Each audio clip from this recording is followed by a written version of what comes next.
Today we are going to be making the Blossom Market Tote. To start, utilize your preferred method to cut out pattern pieces. The instructions provide a guide to place and cut fabric using a standard yard cut of fabric. The instructions also include cut and pin markers to keep pattern pieces organized. In total, you should have 2 mirrored and 2 original body pieces, 2 strap loops, 2 straps, 2 ties, 1 piece of bias, 1 drawstring, and 2 ruffle pieces. The first piece that we're going to be working with is the strap. To start, you're going to lay one piece horizontally, right side facing up, and you're going to match the corners of another piece laid vertically, wrong side facing up, and you are going to go ahead and pin. Once you have those pinned together, you are going to want to sew a straight line at a 45-degree angle, connecting those 2 corners. So as you can see at this bottom piece, the goal is to kind of end right at that corner.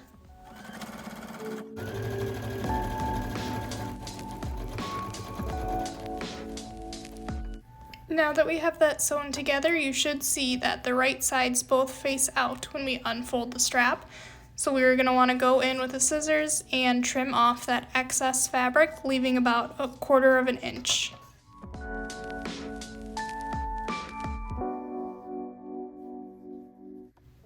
The next thing that you want to do is press open this inner seam.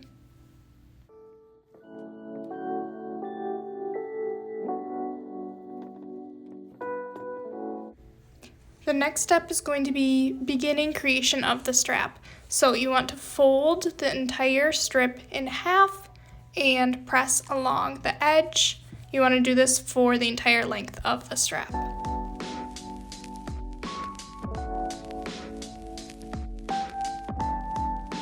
Next, you are going to unfold the fabric and make note of that middle crease line that you just created, and you are going to fold each side in and press along the edge.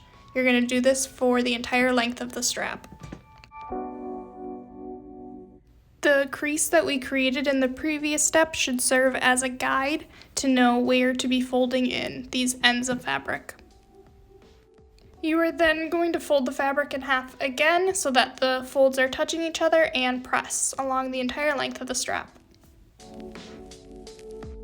Next, you are going to unfold the fabric along that middle crease and pin. You are going to want to do this on both ends of the fabric.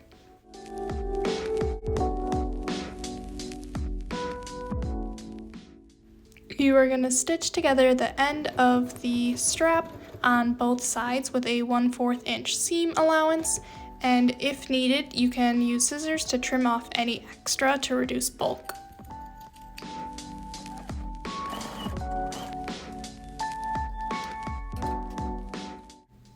Next, you are going to unfold the strip so that the right sides face out and we conceal that seam that we just made. You may need to use an additional tool to kind of help poke out those corners, and you want to do this on both sides.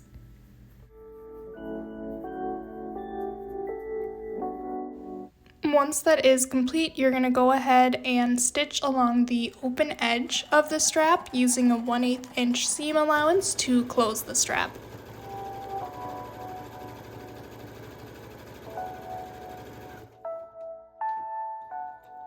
The construction of the strap is now complete. However, you can go in and stitch along the other edge of the strap if you wanted a more uniform look. The next piece that we are going to be completing is the strap loops, and we are going to be using the exact same process to construct these. So again, we're going to create that initial fold, and then we're going to go in and fold the edges to meet that line, and then fold in half. Again, we're going to unfold the strap along that center line only to create those finished seams. It's going to look a little different with the strap loops since it is a little smaller, but again, it will be that same process. And we're going to go in and stitch along the edge using the same seam allowance as before. You're gonna unfold the strap loop, and again, may need to use a tool to push out those corners, and then we are going to stitch along that opening to close the strap loop.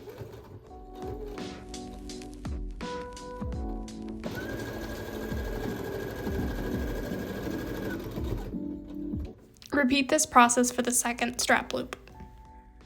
Our next step will be to complete the ties and the drawstring. These are going to use the exact same process that we used to make the strap and the strap loops. However, since these are a standard size, you can use a 3/4 inch bias tape maker to cut down on some of the steps. So I'm just showing how to utilize this tool. You'll feed the fabric in with the wrong side facing up, and you'll just press as you go. And once it goes all the way through the bias tape maker, you'll go ahead and fold it again. You'll be unfolding the ends and pinning them similar to our previous steps to finish the edges. You are going to use the same 1/4 inch seam allowance on both of these ends.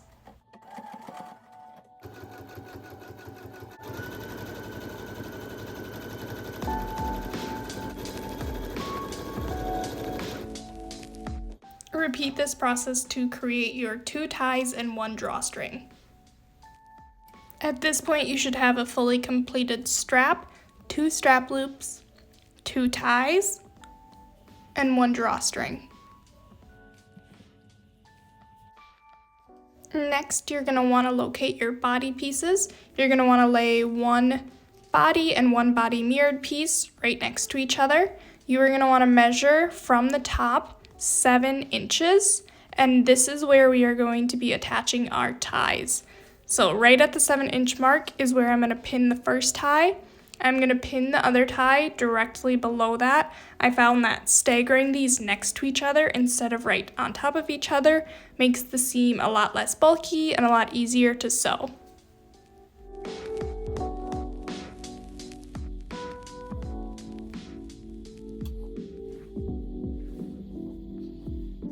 Next, you're going to lay the mirrored body piece on top of the original body piece, and you're going to want the right sides facing together, and you are going to pin along this side.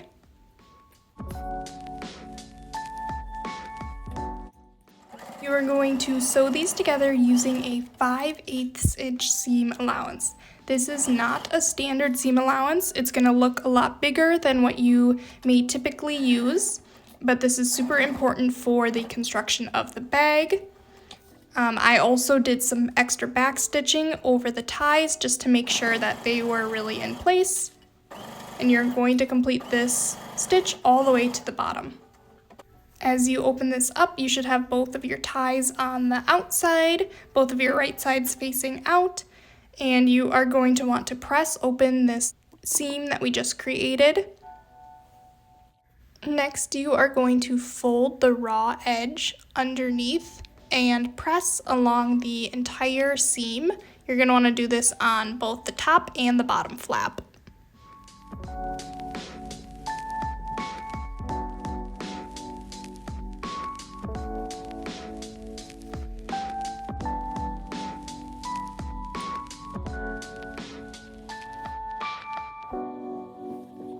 You are going to edge stitch along both sides of these seams to fully conceal the raw edge and to make it a finished seam.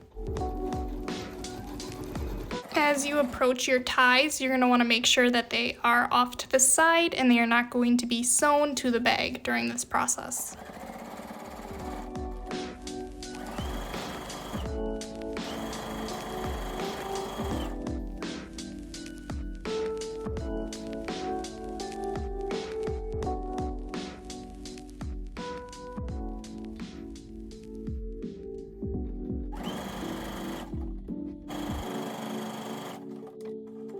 As you can see, now the edges are completely finished and the raw edges are completely hidden.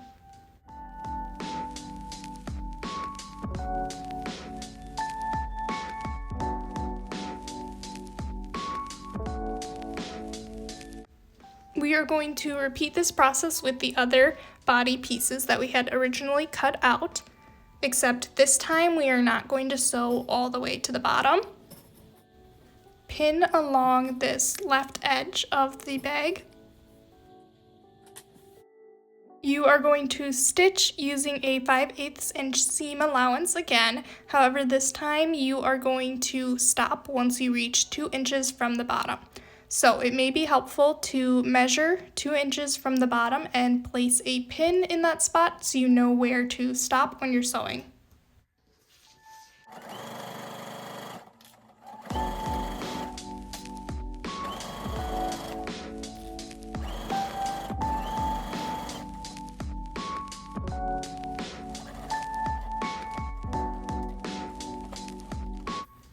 As you complete this, you'll notice that there is that opening on the bottom. This will be important in later steps as we're making a casing for our drawstring, but for now you are going to go ahead and press open this inner seam again and complete the tuck and fold method like we did before. Even though there is this opening at the bottom, we are still going to press this seam open just as we're doing for the rest of the seam.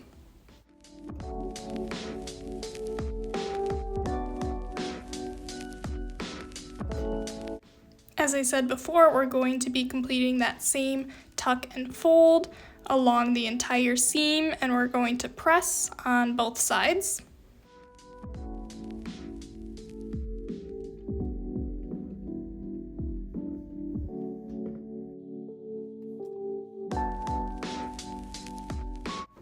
Again, you are going to be edge stitching along this to completely enclose those raw edges. You are going to continue this stitch all the way to the bottom despite the opening. Repeat this process on the other side to complete the seam.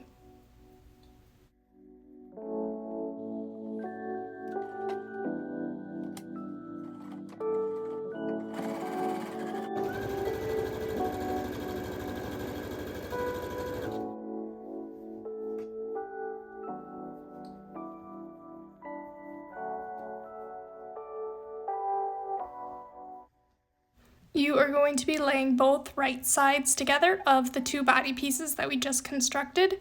Make sure that you pull the ties out of the way so they aren't getting sewn to the bag. You are going to be pinning along the right edge of the bag.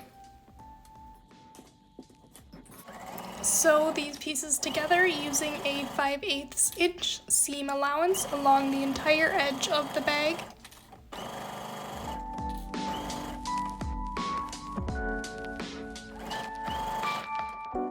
You are going to press open the seam and use the same tuck and fold method that we have been using to create the other two seams.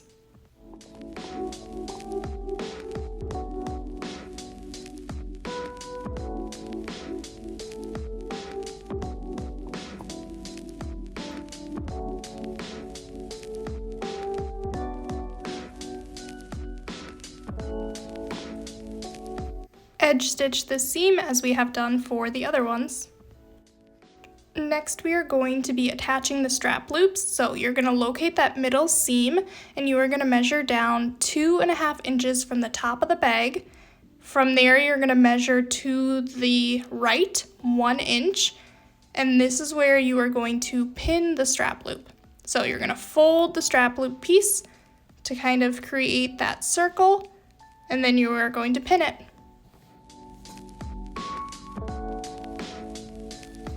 To pin the other strap loop, you are again going to measure from the top 2.5 inches. However, this time from the side, you're going to measure 1.5 inches. And this is where you are going to be pinning the other strap loop.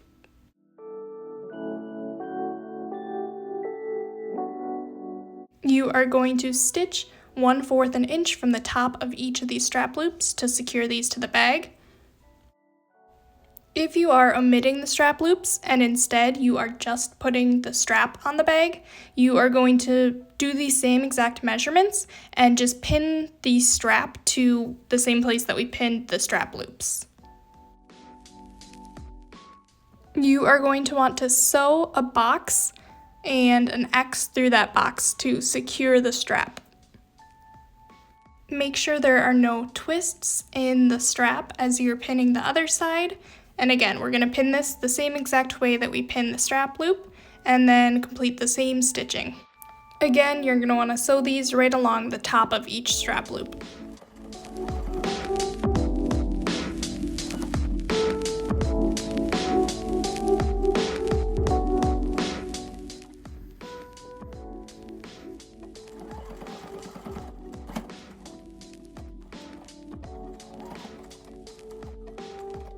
At this point, both strap loops should be attached. Lay the bag flat, right side facing up. You are going to fold the edge over so that the right sides are facing and pin along the right side of the fabric. Sew this together using a 5/8 inch seam allowance. Press the seam open and again complete the same tuck and fold method that we've used for our other seams.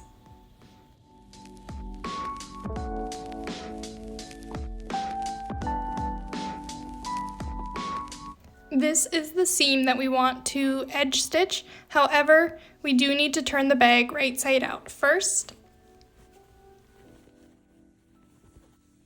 We are going to be completing this seam while it is on the inside of the bag. As you are beginning to sew, take note of the strap loop that will be very close to our seam, and just make sure that you are not sewing it closed.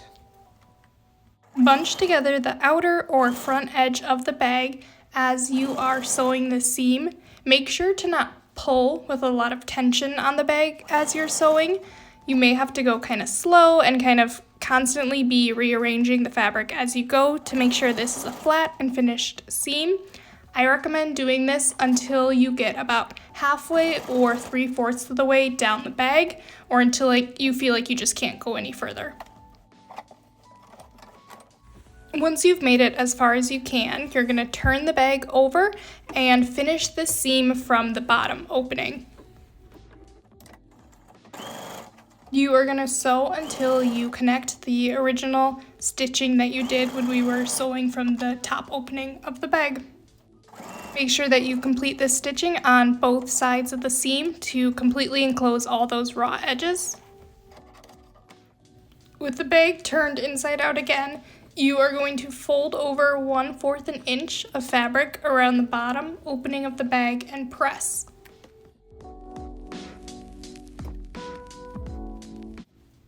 Fold the fabric over 3/4 of an inch again and press. You are going to do this for the entire bottom opening of the bag and pin as you go.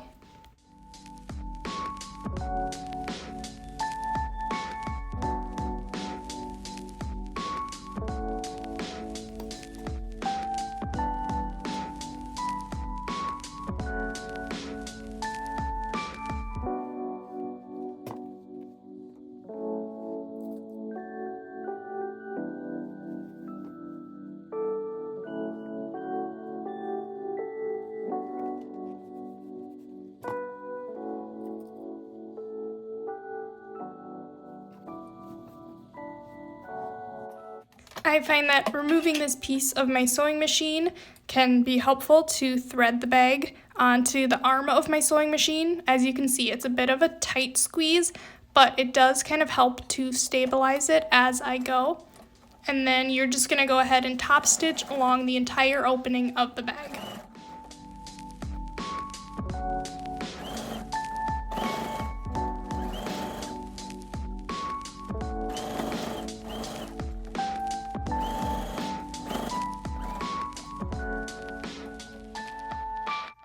Once that is done, you should have openings at the bottom of this bag that we can feed the drawstring through. So you're going to go ahead and turn the bag right side out again. Next, you're going to use the safety pin to pull your drawstring through the channel that we just created. So you're going to find the opening at the bottom and use the safety pin to help pull it through all the way.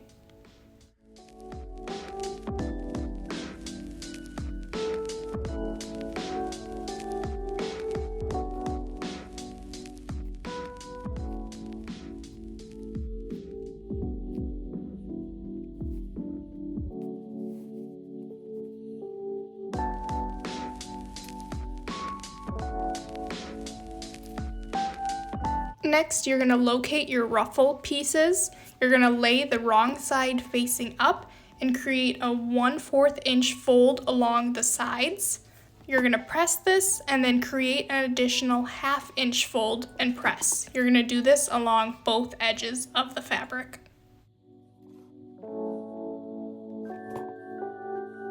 Edge stitch along this fold on both sides of the ruffle.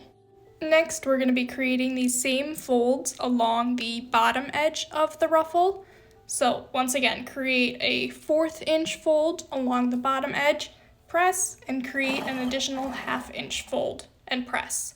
You're going to go ahead and edge stitch along this fold as well. For this next step, you are going to be changing the stitch length to the highest that it can be for straight stitch, which for me is 5.0. You are going to complete 2 basting stitches along this top edge of the ruffle. You're going to complete one at 1/8 inch seam allowance and the other at 1/4 inch seam allowance. For basting stitches, it's important to not do back stitching at either end. It's also important to leave long tails of thread at both ends.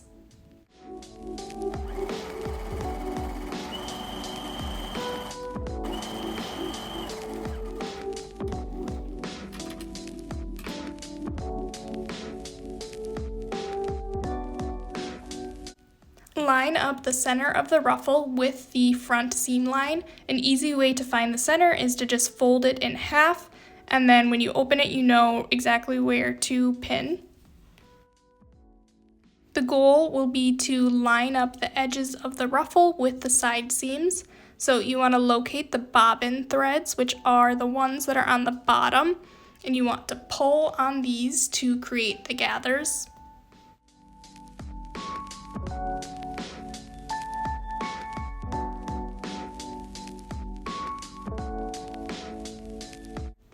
The goal is to distribute these gathers evenly to allow for the edge of the ruffle to line up with that side seam. Once everything lines up, you can pin and repeat this process for the other side of the ruffle.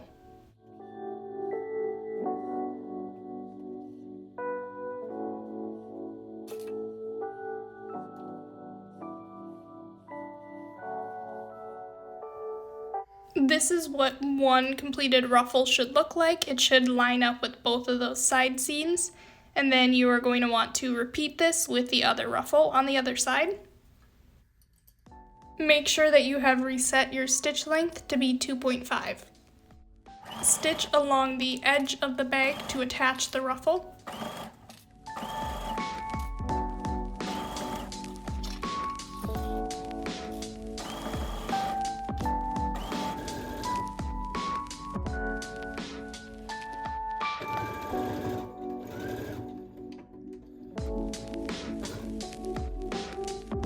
At this point, you can use a seam ripper to remove the original basting stitches for a cleaner finish.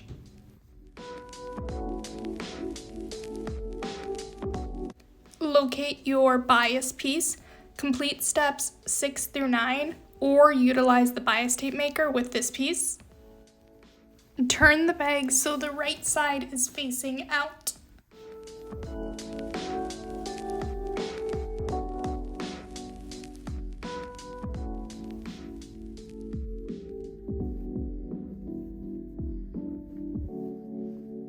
Pin the right side of the bias piece around the perimeter of the top of the bag, leaving 3/4 of an inch tails on each end.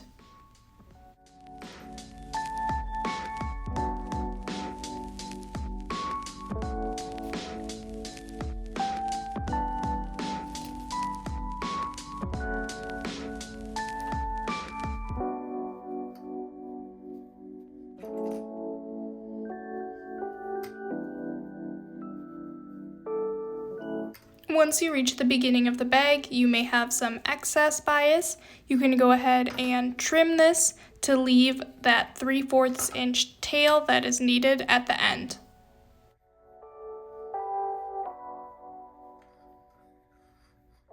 Stitch in the first fold line around the perimeter of the bag, leaving the starting tail for now.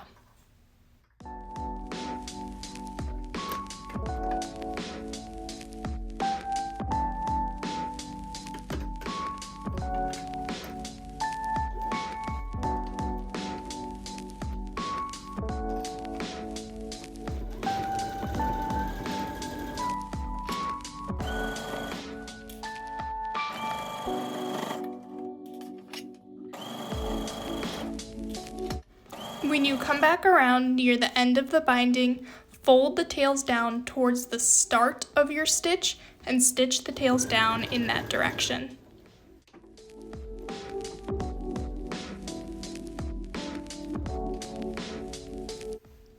Flip the bag right side out and fold the bias binding over the raw edge. Pin along the entire perimeter of the bag.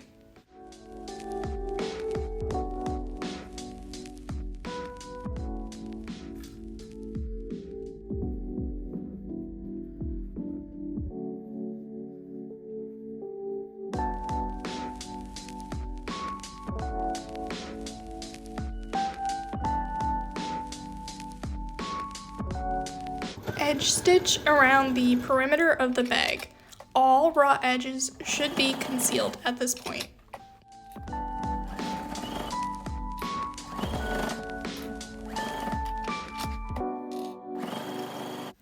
If you opted to include the strap loops, thread the strap through the strap loops on each end and tie a knot.